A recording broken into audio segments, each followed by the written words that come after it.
North Americans are a real fickle bunch when it comes to automotive preferences. I mean, if it's not an SUV or a crossover or a truck, seems like we're not interested. That's such a shame.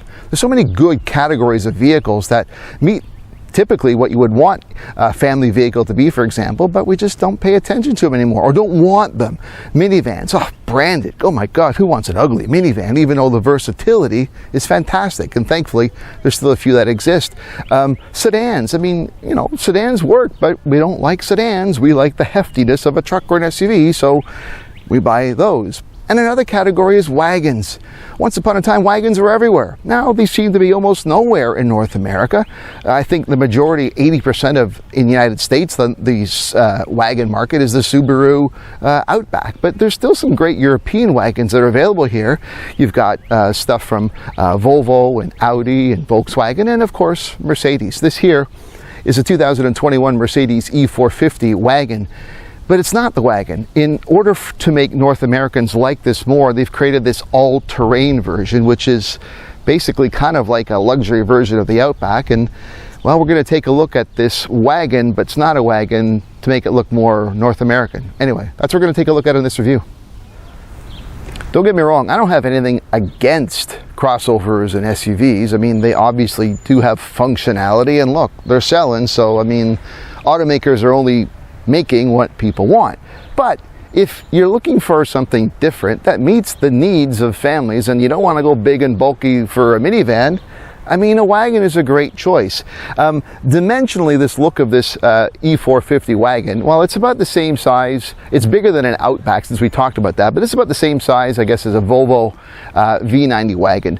But as I said, this is the wagon, except that in North America they created this all-terrain version. The all-terrain version is available alongside the regular E450 in Europe, but here we no longer have both options. We just have this all-terrain. So what did they do? Well, they tried to make it look a little more SUV-ish. They put some of these protective plastic coatings around the wheel arches, and really it doesn't look very Mercedes-ish when you think about it in that sense.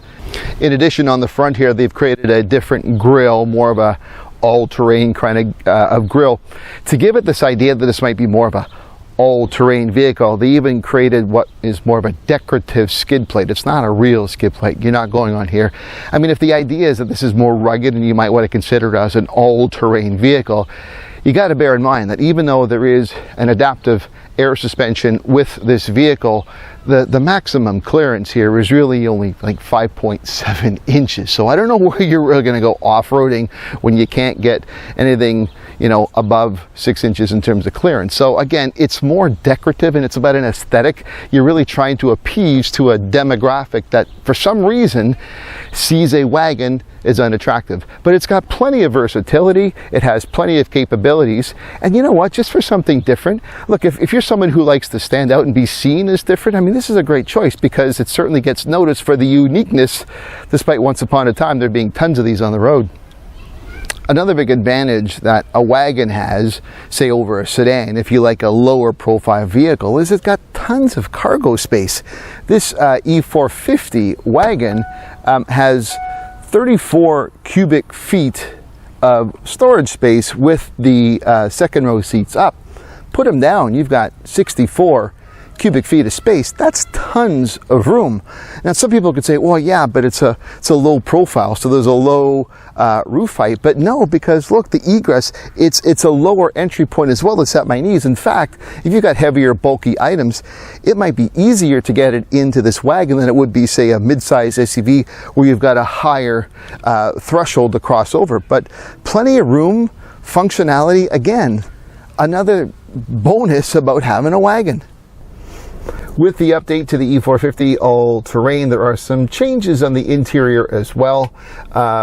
Most notably, of course, is the fact that now standard on all trim levels of the E450 is the fully digital 12.3-inch information display that is now on both the center screen and in the driver information cluster. It used to have analog gauges and on the driver's side, but now it's one large continuous. There's two screens here with lots of information. Visually, it looks great, and there's lots of customizable opportunities here.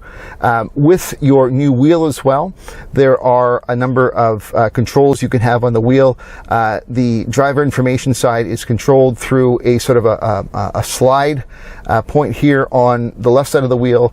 The center information, your infotainment system, can be controlled by a slide on the right side of the wheel, or of course you can control it through the center console as well. Lots of different ways you can choose what you prefer. Some may prefer the wheel. It's a little bit finicky and a bit temperamental, I think.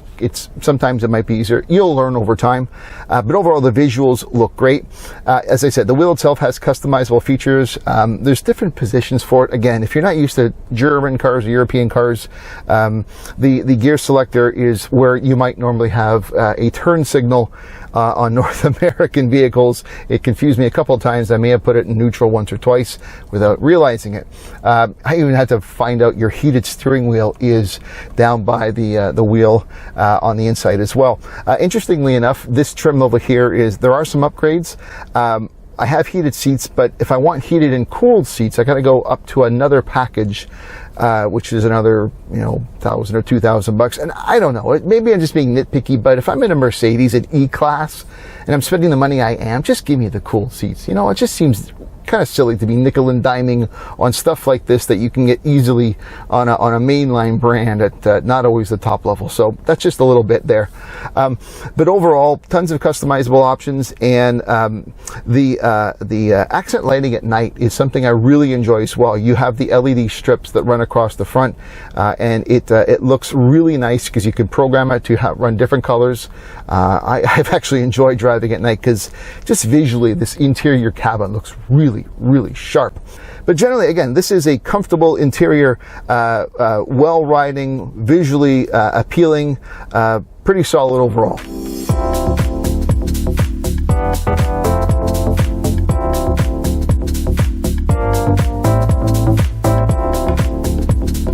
Under the hood of this 2021 E450 Wagon all-terrain is an inline 3-liter V6 turbocharged engine, puts out 362 horsepower and 369 pound-feet of torque. It is also equipped with their EQ Assist, the sort of light hybrid. I wouldn't call it a hybrid. It's basically a 48-volt electrical system that is designed to assist in certain situations, such as at startup, or it can also offer additional horsepower and torque at certain predetermined by the computer situations.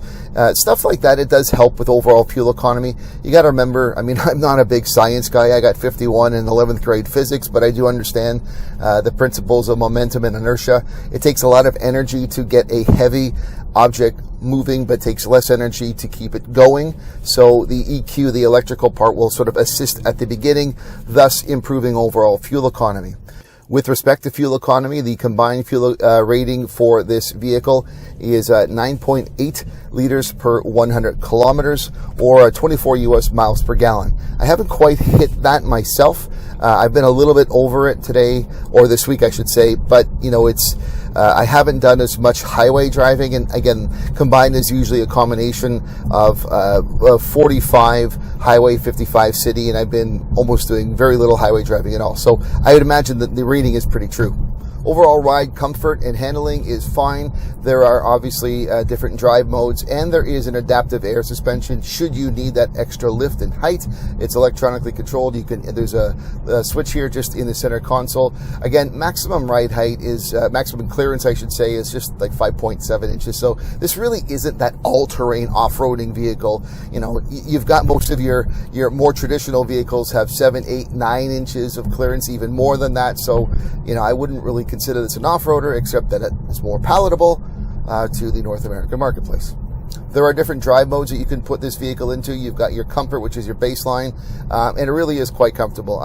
It's really intended for those long cruising drives, which you would probably do in a wagon with your family. You also have Sport and Sport Plus, which is, of course, a more aggressive experience overall, and I have done it once or twice while getting onto the highway. It is peppy, but it's not AMG peppy.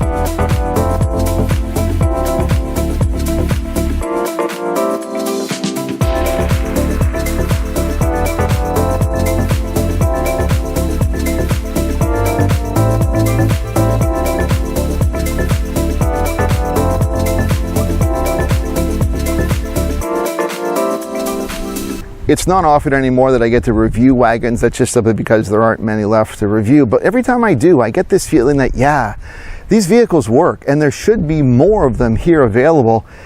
And again, it just has something to do with this North American mentality, this love we have for our SUV and crossover. I mean, Europeans have kept the wagon as a popular choice, and we should do that here. There isn't anything about this vehicle that would not suit the needs of a typical North American family. So aside from styling, I mean, what can you do? I wish Mercedes hadn't taken the choice to make this all-terrain to appease, if you will, the SUV-like buyer, and then not give us the choice of the regular wagon altogether.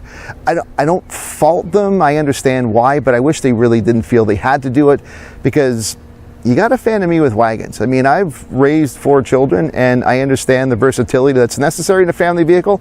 This meets it. So look, I love my time in the week in this vehicle, and if you're looking for something different, if you want a family vehicle, and obviously if you're in the category you can afford something such as this, because it is a luxury vehicle, don't run from it, embrace it. Be distinct, be functional, be a wagon driver. That's it for this review. I hope you enjoyed it. I'm Eric Novak. Thanks for watching.